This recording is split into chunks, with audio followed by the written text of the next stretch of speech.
पाकिस्तान की फ़ज़ा इस वक्त सोगवार है और कराची में सबसे पहले हम आपको लिए चलेंगे एयरपोर्ट पर, जहां पर MQM के रहनुमा हैदर अब्बास रिजवी मौजूद हैं और वो मीडिया से गुफ्तगू कर रहे हैं। बहुत सारे लोगों का ख्याल है कि अब वो यहीं से एयरपोर्ट आ गए हैं तो अब यहीं से सुबह ट्रैवल करेंगे वो, तो उनकी जितनी भी मदद की जा सकती है वो हम कोशिश कर रहे हैं। दीगर सरकारी हुक्काम से हमारा राब्ता है, हम उनकी भी मैक्सिमम जो सपोर्ट हो सकती है यहाँ पर मुतासरीन के घर वालों की, उनके लवाहिकीन की, अहल खाना की, हम उसको करने की कोशिश कर रहे हैं। हमारी तरह हम पूरी कौम से ये अपील करेंगे कि वो तमाम ही जो लोग अब हम में नहीं रहे, उनमें बहुत सारी ऐसी फैमिलीज़ हैं जो बराह रास्त MQM के मुतासरीन की भी हैं।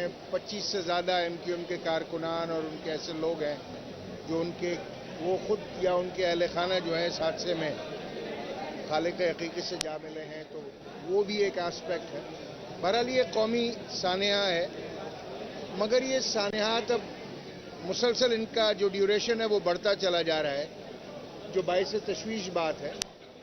अभी तक जो एयर ब्लू जो मरगला हिल्स के ऊपर जहाज टकराया था उसकी भी तहकीकाती रिपोर्ट शायद उसके ऊपर। हैदर अब्बास रिजवी MQM के रहनुमा बात कर रहे थे मीडिया पर। उन्होंने कहा कि 25 से ज़ायद लोग MQM के भी हैं जो कि खुद या फिर उनके अहल खाना इस हादसे में जाँ बहक हुए हैं, और वही बात जो कि डॉक्टर साहब हम भी कर रहे हैं कि सानहात होते हैं, हर जगह पर होते हैं। हैदर अब्बास रिजवी साहब भी यही फरमा रहे थे कि उनका भी कहना यही था कि यानी ये जो मुसलसल अब हो रहे हैं ना, ड्यूरेशन जो बढ़ रही है, यानी अभी शायद उनकी हम बात पूरी नहीं सुन सके, उनका इशारा भी यही था कि अभी तो एयर ब्लू का जो हादसा हुआ था उसी के अभी तहकीकात मुकम्मल नहीं हुई हैं सही तरह से, उन्हीं के लवाहिकीन के अभी आंसू नहीं पूछे हैं कि अब फिर एक और वाक़या हो गया।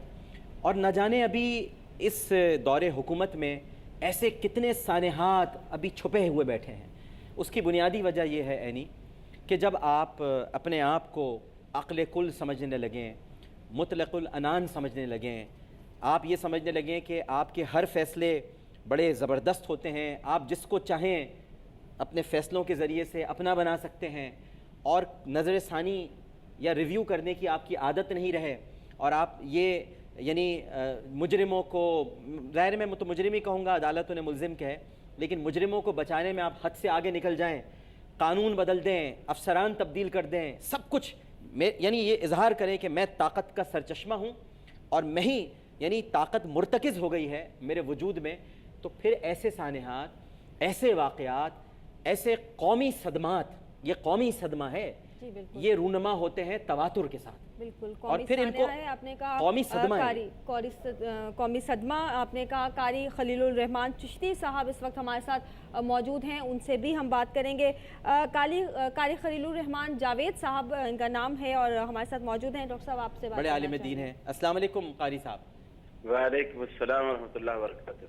कारी खलीलुर रहमान जावेद साहब, एक और वाक़या हमारी आंखों के सामने है, तसल्लियाँ दे रहे हैं बैठकर, जो हम एंकर्स का काम है और ये भी हम एक तो अच्छा काम है, अल्लाह आपको जज़ा खैर दे। नहीं, मगर कारी खलीलुर रहमान जावेद साहब, हमें ये आप यकीन कीजिए, आप दुरुस्त फरमा रहे हैं, लेकिन अजीब सा लगता है, ऐसा लगता है कि जैसे ये हम शायद माजरत के साथ, मैं सभी की नुमाइंदगी कर रहा हूँ, तमाम ही एंकर्स की कर रहा हूँ, लेकिन ऐसा लगता है कि हम जैसे कुछ मुनाफ़क़त सी कर रहे हैं। अभी हम थोड़ी देर तक आपसे बात करेंगे, लोगों को तसल्ली देंगे, उसके बाद फिर ज़ाहिर है हमें अपने अपने घर जाना है, फिर ज़िंदगी में मशगूल हो जाना है, फिर वही ज़िंदगी का सफ़र है, उसी तरह से रोज़ाना की मसरूफ़ियात हैं।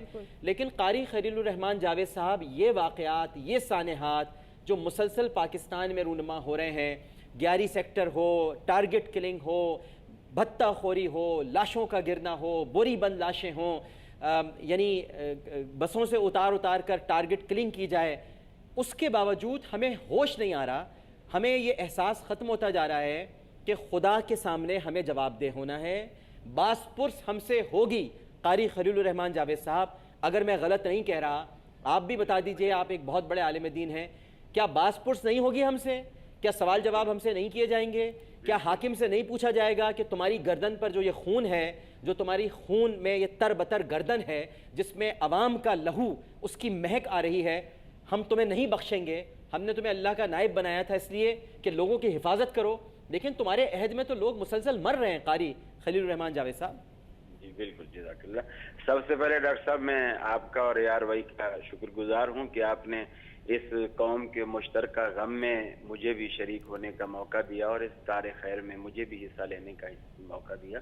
जज़ाकुमुल्लाह अहसन जज़ा। दूसरी बात यह है कि डॉक्टर साहब असल में शरीयत की हर काम में हिकमत होती है। रसूलुल्लाह सल्लल्लाहु अलैहि वसल्लम की जिंदगी दुआओं से इबारत है और दुआओं से भरी पड़ी है। दुनिया का कोई भी काम ऐसा नहीं था कि रसूल अकरम सल्लल्लाहु अलैहि वसल्लम उसे फरमाते और उससे पहले दुआ पढ़ते। हत्ता कि नया जोड़ा कपड़ा भी पहनते तो आप पहले दुआ पढ़ते, पानी पीते दुआ पढ़ते, दूध पीते दुआ पढ़ते, घर में दाखिल होते तो दुआ पढ़ते, घर से निकलते तो दुआ पढ़ते। वो मस्जिद जो दारुल अमन है आप वहां भी दाखिल होते तो दुआ पढ़ते, वहां से निकलते तो दुआ पढ़ते। इसलिए कि दुनिया में हर चीज के अंदर खैर और शर दोनों पहलू मौजूद है। ये जो दुआ का फलसफा शरीयत ने हमें सिखाया है, ये एक ऐसा फलसफा है जो उस चीज के अंदर जो शर का पहलू है, दुआ उस शर के पहलू को खत्म कर देती है। जब शर का पहलू खत्म हो जाता है तो फिर वहां खैर गालिब आती है। फिर अल्लाह रब्बुल आलमीन का फजल, अल्लाह का करम, अल्लाह की रहमत, उसकी नुसरत हमारे उस काम में शामिल हाल हो जाती है और शैतान का अमल दखल जो है उसमें से खत्म हो जाता है। डॉक्टर साहब चंद ही दिनों की बात है, मैं लाहौर से कराची आ रहा था। ये असल में हमारी खामियां हैं और इसी तरह जहाज था वो छोटा फोकर तैयारा था। तो फोकर तैयारे में ऐसा होता है कि जैसे कोई थोड़ा थोड़ा वक्फे वक्फे से अनबैलेंस हो जाता है या थोड़ी वाइब्रेशन सी, उसमें थरथराहट सी ऐसी पैदा होने लगती है और बॉडी अगर पुरानी हो तो उसमें से आवाजें भी आने लगती हैं। तो मेरे बराबर में भी आगे पीछे कुछ कॉलेज के लड़के बैठे हुए थे जो सैर व तफरी करके वापस कराची आ रहे थे और कराची ही के थे वो। तो वो उस वक्त जब जहाज में ऐसी कैफियत पैदा होती थी तो एक दूसरे के हाथों पे, रानों पे हाथ मार के, तालियां बजा के ठट्ठा लगाते थे, अरे यार लांधी की सड़क पे चल रहे हैं, हम तो लालू खेत में चल रहे हैं, हम तो फलाने। मैं कुछ देर तक तो सब्र किए रहा, फिर मैंने यही कहा, मैंने कहा बेटा ये ठट्ठा करने का वक्त नहीं है, अल्लाह से खैर मांगो। फिर भी उन्हें मेरी बात की समझ नहीं आई। यानी हम खुद भी अल्लाह रब्बुल आलमीन का मुकाबला करते हैं और हम नहीं डरते कि एक दिन हमने भी चले जाना है। अब हम सच्ची बात है इस वक्त हम सिर्फ दुआ देने के या तसल्ली देने के सिवा और हम कर भी क्या सकते हैं। और ये अचानक मौतें जब आती हैं, हालांकि मरना तो सबने है और एक वक्त ऐसा आएगा दुनिया में कोई भी नहीं बचेगा। नहीं वो बताइए ना कारी साहब, वो हदीस बताइए पूरी कौम को जो नागहानी अमवात से मुताल्लिक नबी करीम सल्लल्लाहु अलैहि वसल्लम ने इरशाद फरमाया था। मैं वही अर्ज कर रहा था कि रसूल अकरम सल्लल्लाहु अलैहि वसल्लम नागहानी और अचानक मौत से आप पनाह मांगा करते थे और वो इसीलिए इसमें पनाह मांगने की हिकमत ही यही है कि अचानक मौत जो है वो कोई भी उस सदमे को बर्दाश्त नहीं कर सकता। वो जब जाहिर बात है अचानक पता चला उसका बेटा चला गया, किसी की बेटी चली गई, किसी की बहन, किसी का भाई, किसी की माँ, किसी की बहू, ये एक अचानक, और किसी के इतने सारे रिश्तेदार अचानक चले गए तो ये चीजें बर्दाश्त से बाहर होती हैं। और हमने दुआएं करना छोड़ दी, दुआएं लेना छोड़ दी। रसूलुल्लाह सल्लल्लाहु अलैहि वसल्लम किसी को रुखसत भी करते तो दुआएं पढ़कर, दुआएं उस वक्त तक सीना लगाए रखते, हाथ मिलाए रखते जब तक आप पूरी दुआ ना पढ़ लेते। दुआ मांगने ही छोड़ दिया कारी सुलेमान साहब, हमने तो दुआ मांगने ही छोड़ दिया। और आपको तो मालूम है कि अल्लाह अपने उस बंदे से नाराज हो जाता है जो उसे पुकारता नहीं, उससे दुआ नहीं करता, नहीं मांगता। बेशक बेशक बजा फरमाया डॉक्टर साहब। तो इस वक्त जो भी सूरत हाल है और जितनी हमारी खराबियों का आपने तज़किरा किया है, ये बिल्कुल काबिल गौर और काबिल तशवीश हैं और पूरी कौम के लिए एक अलमिया हैं और हमें इसकी तरफ फिक्र करनी चाहिए। और अल्लाह रब्बुल, और इन सारी बातों से और इन सारे कामों से यही लग रहा है कि पाकिस्तान वालों का रब पाकिस्तानियों से रूठा हुआ।